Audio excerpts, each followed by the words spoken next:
জীবনে চলার পথে সকল ক্ষেত্রে পরিবর্তনটাকে সহজভাবে মেনে নেওয়াটা একজন বুদ্ধিমানের কাজ। যদি আপনি সহজে পরিবর্তন মেনে নিতে না পারেন, যুগের সঙ্গে তাল মিলিয়ে চলতে না পারেন, নিজেকে পরিবর্তন না করতে পারেন, তাহলে কিন্তু আপনি বিলীন হয়ে যাবেন, আপনার অস্তিত্ব বিলীন হয়ে যাবে। আর ঠিক তারই ধারাবাহিকতায় এই বাংলাদেশের শিক্ষা প্রক্রিয়ার পরিবর্তন বা শিক্ষা পদ্ধতির পরিবর্তনটা কিন্তু সময়ের দাবি ছিল। 2024 সালে নতুন প্রণীত শিক্ষা পদ্ধতির আলোকে যে শিক্ষা পদ্ধতি চালু করা হয়েছে, এই শিক্ষা পদ্ধতি আসলে সময়ের সঙ্গে যুগোপযোগী হলেও কিছুটা নেতিবাচক দিক কিন্তু রয়ে গেছে। সব থেকে বড় নেতিবাচক দিক হচ্ছে এই শিক্ষা প্রক্রিয়ায় মূল্যায়ন পদ্ধতি এবং পরীক্ষা পদ্ধতি গ্রহণ। বিশেষ করে এই প্রক্রিয়ায় যে পরীক্ষা গ্রহণ করা হচ্ছে, এই পরীক্ষা পদ্ধতি নিয়ে আমার কিছুটা দ্বিমত রয়েছে। আমি সেই দ্বিমতটা আপনাদের সঙ্গে তুলে ধরবো। আর আমি জানি আমার সঙ্গে অনেকে এই বিষয়ে একমত। কারণ এই মূল্যায়ন প্রক্রিয়ায় যে অ্যাসাইনমেন্টের কথা বলা হচ্ছে, এই অ্যাসাইনমেন্ট গুলো শিক্ষার্থীরা পরীক্ষার ঠিক আগের রাতে তারা গুগল, ইউটিউব, ফেসবুক থেকে সংগ্রহ করছে এবং হুবহু কপি করে তারা পরীক্ষার দিন মোবাইল দেখে দেখে লিখছে।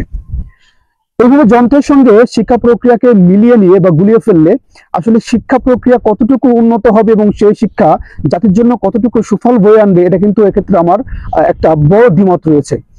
আর এগুলো যন্ত্রের উপর নির্ভর করে যদি শিক্ষার্থীরা শিখতে থাকে এবং তারা যদি পাঠ্যপুস্তককে অ্যাভয়েড করে এভাবে যন্ত্রের উপর নির্ভরশীলতা বৃদ্ধি করে শিক্ষাক্রমকে এগিয়ে নিতে চাই, তাহলে এই শিক্ষাক্রম তাদের জন্য কিন্তু খুব একটা ইতিবাচক প্রভাব বয়ে আনবে না।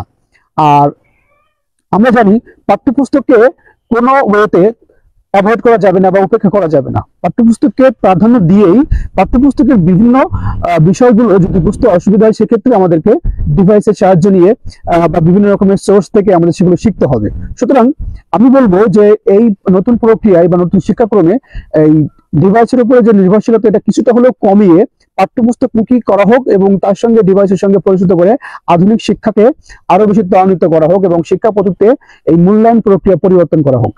যাই হোক, আমার সঙ্গে একমত হলে সবাই কমেন্টে জানাবেন। সবাই ভালো থাকবেন। নতুন কোনো ভিডিওতে আবার দেখা হবে। ততক্ষণ পর্যন্ত সবাই সুস্থ থাকবেন।